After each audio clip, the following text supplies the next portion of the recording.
Hey folks, Ryan here from Mr. Row's Gaming Rants and Reviews, and today I've got a review for you today. So make sure that you hit that subscribe button, the notification bell to get notified when new videos appear, and make sure that you like, comment on these videos. And today I am going to be showing you a little game called Meadow, designed by Klemens, Kalicki, and published by Rebel Studio. So why don't you join me at the table? I'm going to show you what's inside the box and a little bit of a how to play video. And then join me afterwards for my final thoughts and review about Meadow.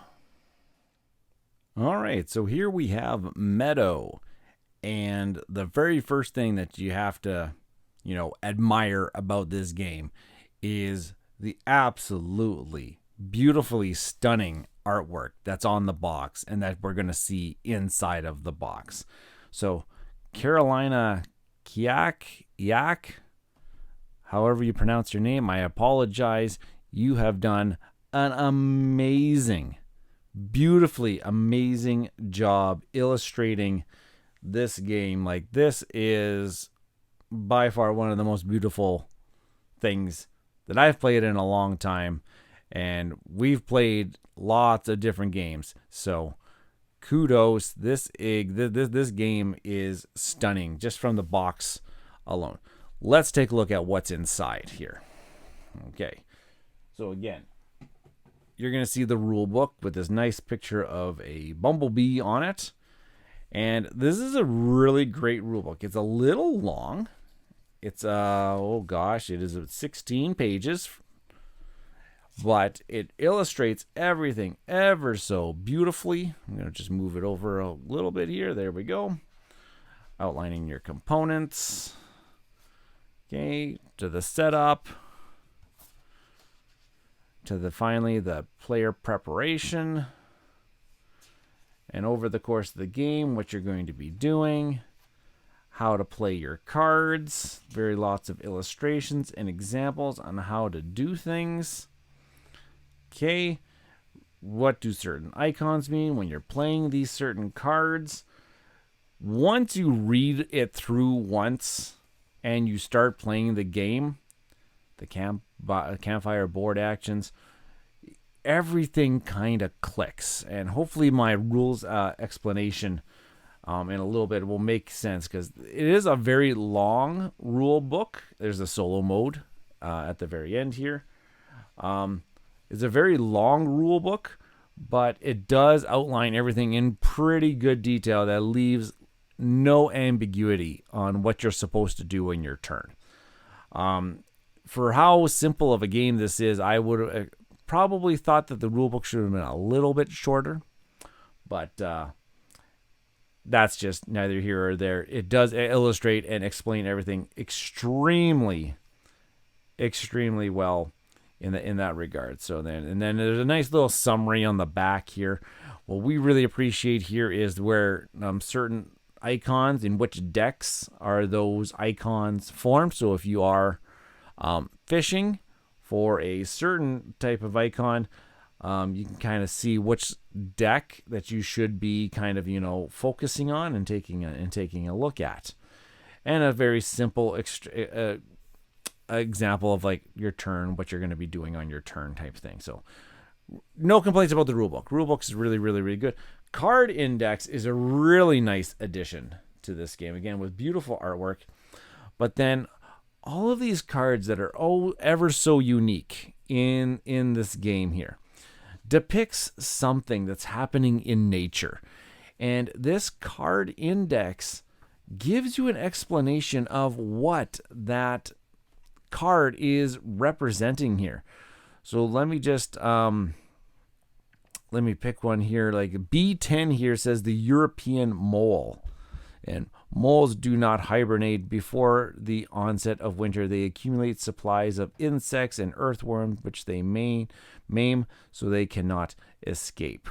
So it gives you kind of like a little fact of what's going on with each of these things. And this is a nice lengthy, if a card strikes your interest, you can kind of take a look at it in this Card Index and kind of get a little bit of a smidgen of what that card is going to contain.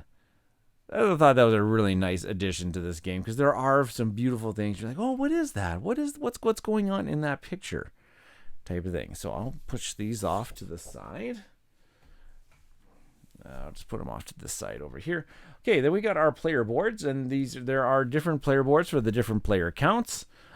This is the solo player board, and on the other side, that is the 2-player player board, and then there is the 3-player and the 4-player player boards, which are very, very nice, and they're also your round trackers, so you're going to be playing through 6 rounds in a 1- and 2-player game, and you're going to be going through 8 rounds in a 4-player game and 6 rounds in a 3-player game.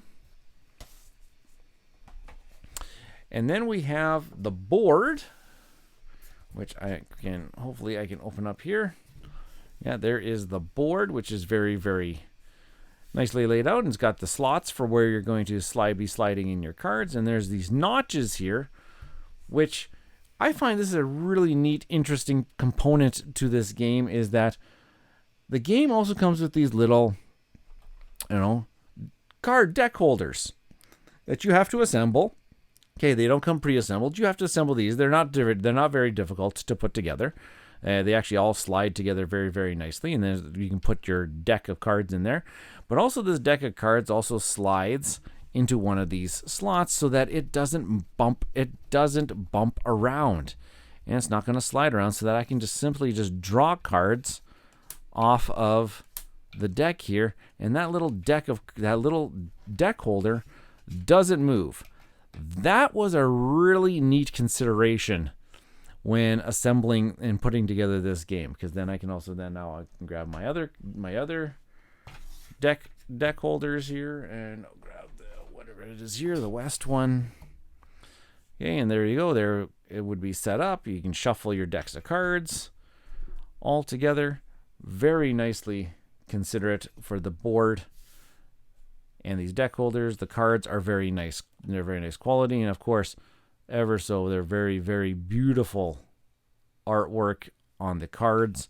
And every card in this game is very, very unique. There is the little round token, round tracker, hiking guy, screen printed wooden piece there. And then you got your player pieces, which every player has their own little color of the little action selection, card selection discs and whatnot. There it comes in all the different colors here. There is the small little bonus tokens, and I'll explain what those are. And we've got a big, big old stack of these things that are referred to as the road tiles. And they're just simple cardboard chits. They're nothing too fancy. Just kind of keeps track of when you want to select road pieces. And then, of course, there is this component here that's used in the solo mode. So I don't exactly know how it works, because I haven't played this game solo yet. But I do know that this is used for the solo game. And there is the first player compass marker.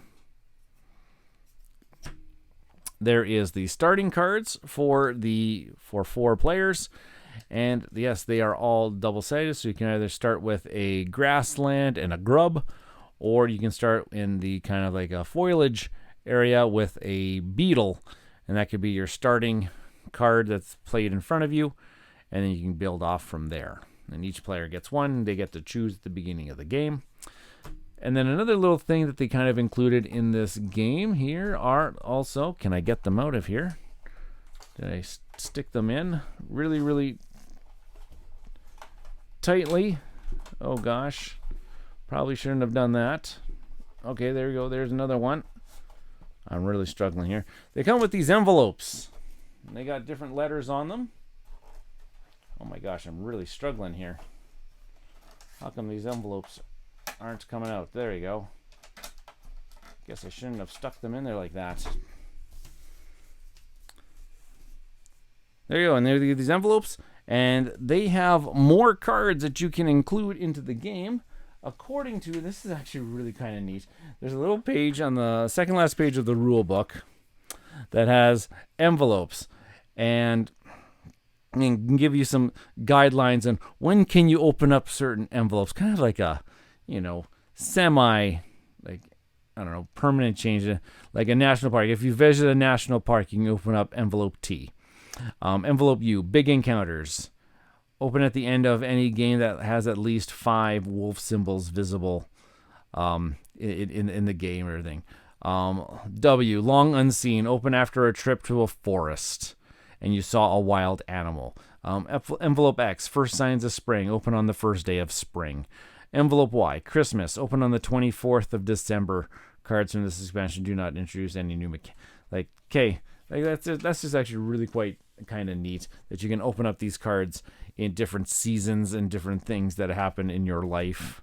Everything. Now, there's nothing stopping you from just opening these cards right off the bat. We're going to keep them sealed until we actually do those types of things, and I'm actually just going to put these back into like one of these component areas. I'll just keep them right there.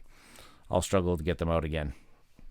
Okay, so that's everything that's coming inside of Meadow, and again, the piece de la resistance of the components here obviously is the board, which is going to lay out the cards, and it has these nice card holders. These card holders are very nice. They kind of represent kind of like a backpack of sorts for you to you're going on your travels.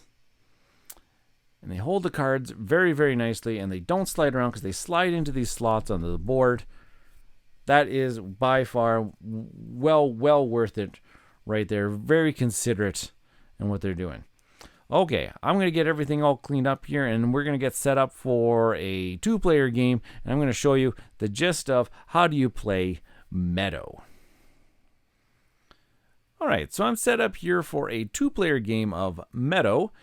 And as you can see here, everything just looks ever so gorgeous and beautiful. I'm just going to keep saying that over and over again in this game. And essentially what we're doing is we're kind of taking this trek through nature and kind of going on a little bit of an adventure, a journey, building up our own landscapes and meadows and attracting these creatures and building up these little habitats and whatnot. It is very, very Zen-like.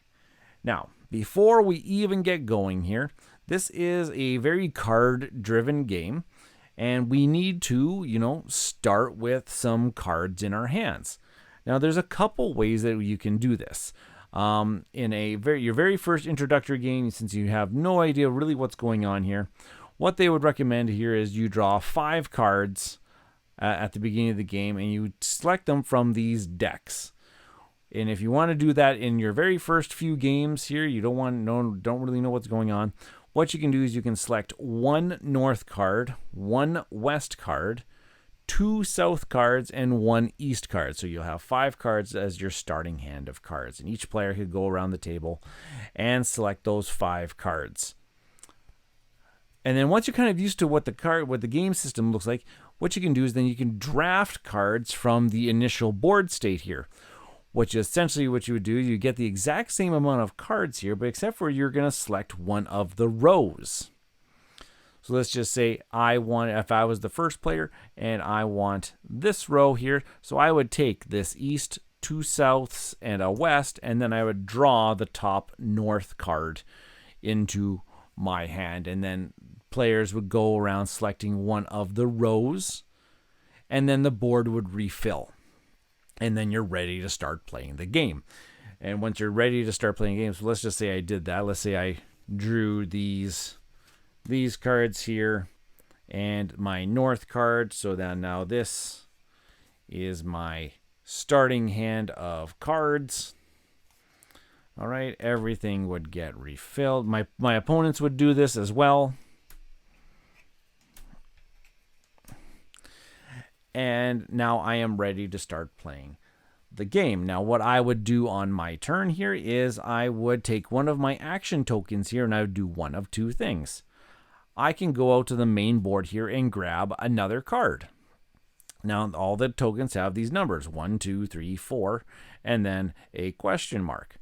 And essentially, they all slot into these little notches around the edge of the board. So if I said, hey, if I take my 2 and I place it right here, I'm essentially saying I'm going to take the second card up from that spot.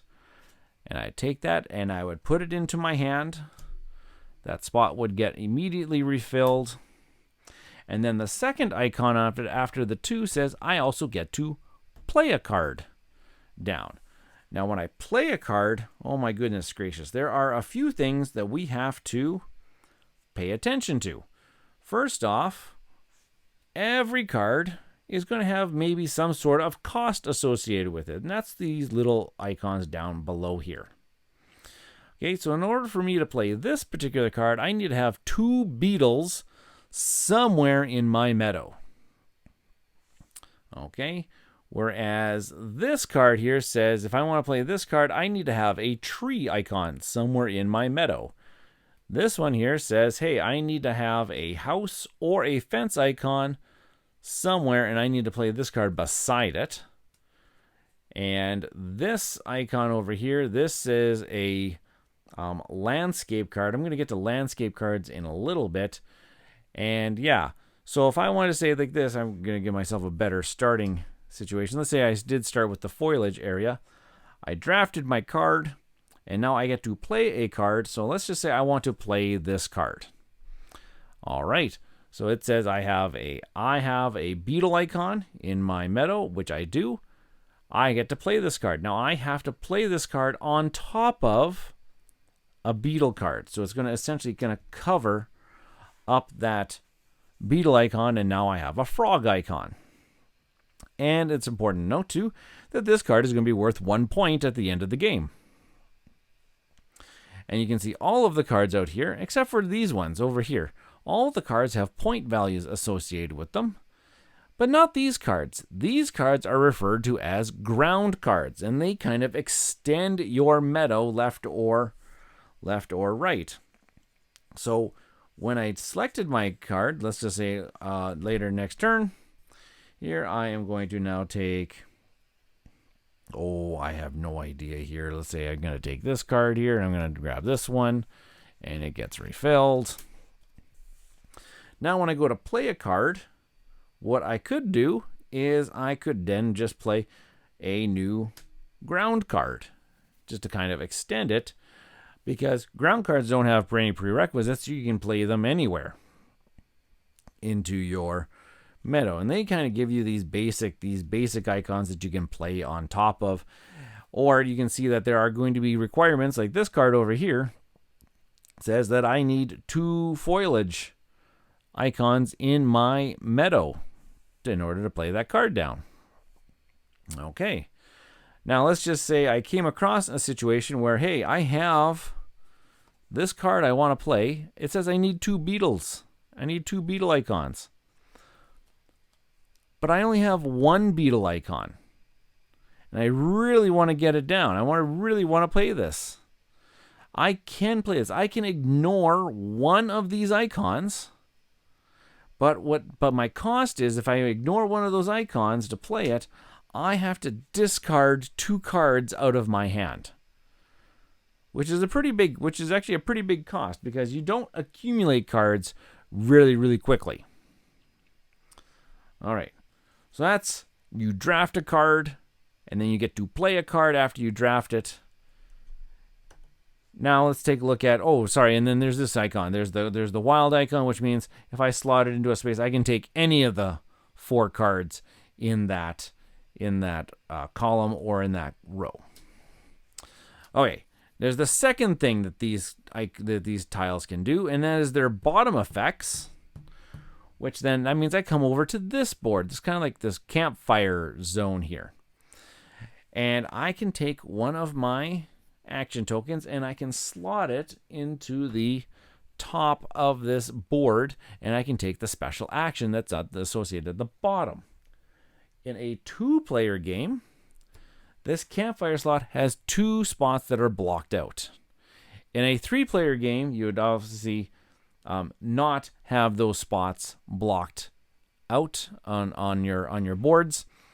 And so, so there's only room for 3 special action icons in a 2-player game. Okay, now what are these special icons? Well, if you slot this one, this allows you to take one card anywhere on this grid. Even if there are already spots that are taken, you can just take one card. You don't get to play it though. You just get a card. This one, I'm going to come back to this one. This one gets you road icons, or gets you more roads. And I got to come back to roads in a little bit here.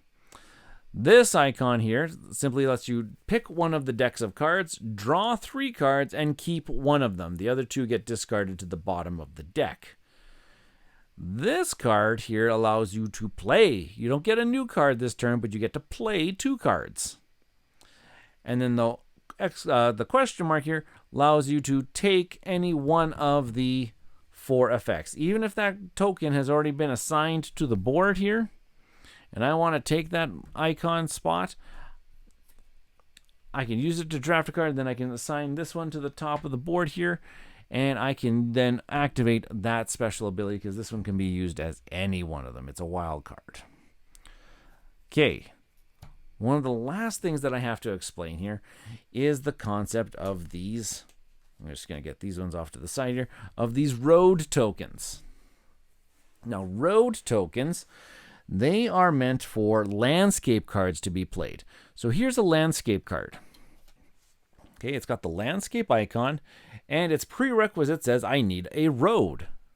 Well, every player starts with 1 road in play. So when you get to play a card, and I have one of these and I have a road open, I can simply play my landscape card to that road, and then this road flips over. And now I don't have that road icon anymore. It's been used.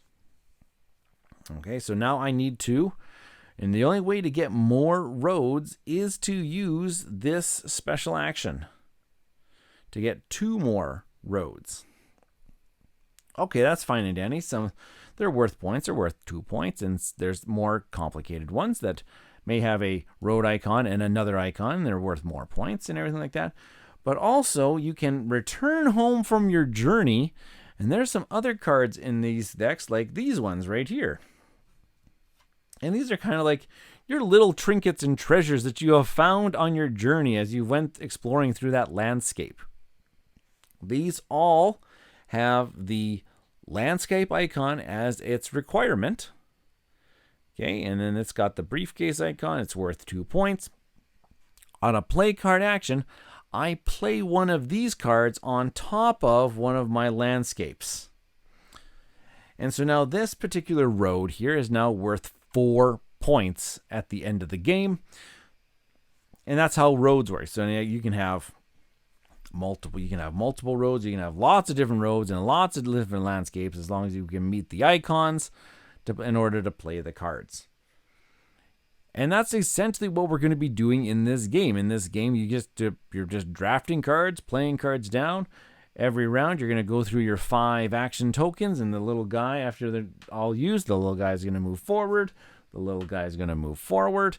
And then eventually, after the 3rd round, he's going to cross over the hourglass. And after he crosses through over the hourglass, all of the cards on here are going to get wiped off. Then the south deck gets replaced with the north deck. And the north deck cards are worth just a little bit more points, and they have a lot more varied icons and requirements for them. But hopefully by this time you've already built up a bit of a tableau in front of you. You got lots of different icons, lots of different things, and then that north deck becomes really quite neat. One last thing to mention is over here around the campfire here, as you can see, there are some icons around it. And every player has these bonus tokens. At any time, you take one of your action tokens and you slot it in the top here. When you look at your tableau, if you have pairs of these icons, and they don't have to be side by side, just anywhere in your tableau, if you have these pairs, like in this case, if you have a wolf head and a flower icon somewhere in your tableau, after I've put that down, I can assign one of my bonus points. Now you have to start with the lowest bonus point. And if I did have a wolf head and a flower in my tableau, I can put that 2 there, and now I got 2 points at the end of the game, and no one else can claim that pair. Now later on, I can maybe put down another special action tile in the top board here, and if I had a different set of icons, let's just say I had a fungus and a house icon, well then the second token I can put down here is the 3, so another 3 points. And essentially, if all of those spots are going to get filled, one person's going to get left out of playing out their 4, which can be kind of a big deal in this game. And that is how you play a game of Meadow. You kind of go over and over and over again until you've completed 6 rounds. And at the end of 6 rounds, you're going to just tally up. You're going to tally up all of the points that are in your tableau. You're going to tally up all the points that are in these road cards, and you're going to tally up any of the points that got placed around the edge of the campfire. And the person with the most points wins the game. All right. Join me back at the studio, and I'm going to give you my final thoughts about Meadow. All right, so that was Meadow, published by Rebel Studio. Oh my goodness gracious, was I ever surprised by this game. Like I mentioned in the intro, I don't think I've ever been this relaxed playing a board game in a very, very, very long time.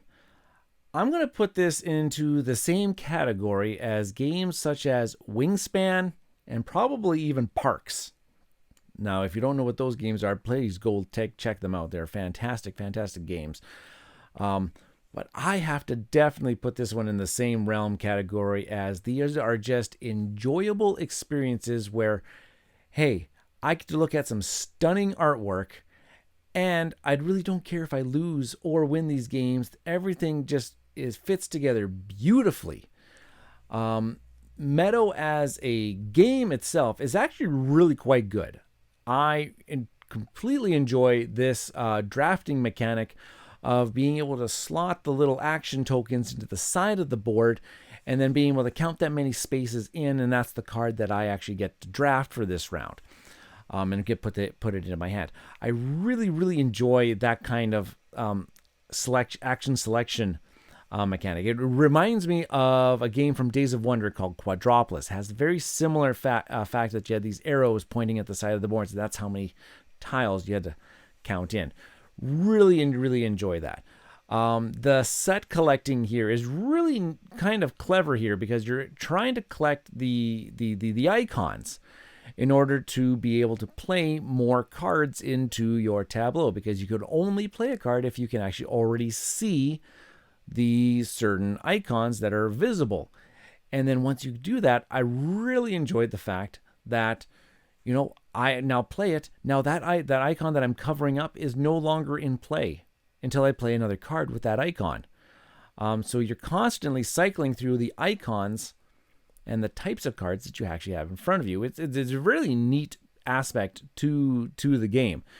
And there's different ways of playing multiple cards and being able not being locked out of your choices by some of the powers and everything like that. So really kind of neat. And the theme here of being able to going on these like nature walks kind of all fits together ever so elegantly, and you get really drawn in to this amazing artwork. Like, again, I'm not going to say that enough times, that you need to experience the artwork that is in this game, because it is absolutely stunningly beautiful. It is illustrated by, now I'm just going to pull up the box here. It's illustrated by a Karolina Kyak, and my goodness gracious, when I originally saw the artwork, I thought it was Beth Sobel artwork, but it wasn't. It's actually slightly different, but definitely in that same category, in that same level of awesomeness when it comes to the illustration here. Oh my goodness gracious. Yeah, I don't know what else I can say about how beautiful the production is.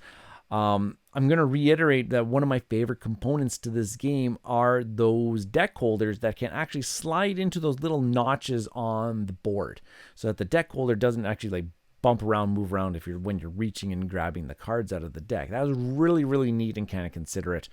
Whatever the development side of the game, just like how it actually functions and works. On that note, it is not a overly complex game. This is not going to definitely be for everybody, but I will preface that there are games out there that are really quite popular and do fit this same mold. Like I mentioned, Parks by Keymaster Games, Wingspan by Stonemaier Games. Fans of those games will definitely, I think, enjoy Meadow, and it is a different enough game that you can warrant having all three in your collection. I have all three in my collection now, and definitely in the same conversation. And the game itself is just good. Like, I can't say much more about it. You're not really being mean to other players at the table. Sure, somebody might grab a card that you might think that fits into your tableau quite well, but there's so many other options that you can pursue and being able to draft from, and you're not always locked out of something. There are action spots on the board where it just says, "Oh, I have nothing to do. I'm just going to play a card." I don't think we have ever used that, because always kind of putting a token into the slot does get you a card to be able to play a card. Anyways, and we found that running out of cards is really quite possible in this game, because more often than not, we overused the action of spending 2 cards to kind of, ignore one of the costs on an already card that you want to play. We kind of overuse that a little bit, and so you run out of cards really, really quite quickly. So you're kind of at the mercy of, trying to draft a card so that you can also play it that turn. So I don't think we're really efficiently playing it the way that it's meant to, but so do note that eventually you are going to run out of cards. I'm going to make a note here about the game length. Now, we haven't played this at the higher player count. We have not played this at a 4-player count, but at a 2-player count and 3-player count, you're kind of playing for the 6 rounds. And I don't know how to phrase this, but I think it lasts 1 round too much. And I don't know. I think that's just kind of making sure that everybody gets, an equal number of turns as the start player, which makes complete sense and everything. But after about the 5th round, that 5th round, I kind of feel like I've already done what I wanted to do, and now I just get to actually just kind of add a couple more cards or a few more cards to my already existing tableau, just kind of increase my score a little bit. But I feel always after about that 5th round, I've done what I've wanted to accomplish in the game. And then I'm just now in that last round, I'm just kind of, trying to draft a card that I can also play that particular turn. So in just my experiences in our very limited plays so far, I feel like it just lasts 1 round too long. But that's definitely not a knock on this game, because that extra round does add in probably an extra. This should be about a half an hour style, maybe 45 minutes at the longer end style of game. It does say on the box here that it is a 60 to 90 minute game. Now, if you're playing this and it's taking 60 to 90 minutes, you've got analysis paralysis. This is easily only about a 30 to 45 minute player game, especially at our 2 and 3 player games. Decisions are quite snappy, unless if you are that person that is going to look at the board and try to find all of the possible icons and try to find the one that is best for you that particular turn. If you're at that point, you're missing the point of this game, which is it's an experience. It is kind of like that nice game at the end of the evening, or maybe you start the evening off with this one, but it's a nice game to kind of end off the evening. You've used a lot of your brain power, maybe on a big meatier game, and you kind of just want to relax and wind down for the night. That's this style of game, and that is not necessarily a bad thing to have in your collection. All right. So those are my thoughts on Meadow. This is a high recommendation for me, especially, like I said, if you've been a fan of Parks or Wingspan. This definitely fits into that category of amazing artwork, great gameplay. I want to hear, now apparently this game was quite popular a number of years ago already, or maybe it was even last year, and it's coming back into print and it's been found at local game stores. Go and pick up a copy of Meadow. It is so good. So on that note, I am Ryan from Mr. Rao Gaming Rants and Reviews, and this was another review episode for you. If you're enjoying the reviews, please consider subscribing to the channel, hitting the notification bell so that you can see when other episodes and videos on my channel pop up, and leave me a like and subscribe. A like and a comment about this video. Have you played Meadow yourself, or are you interested in playing Meadow? I'd like to hear your thoughts about this particular game. All right, folks, have yourselves a good day. And at this point, I would like to announce that this review is officially over.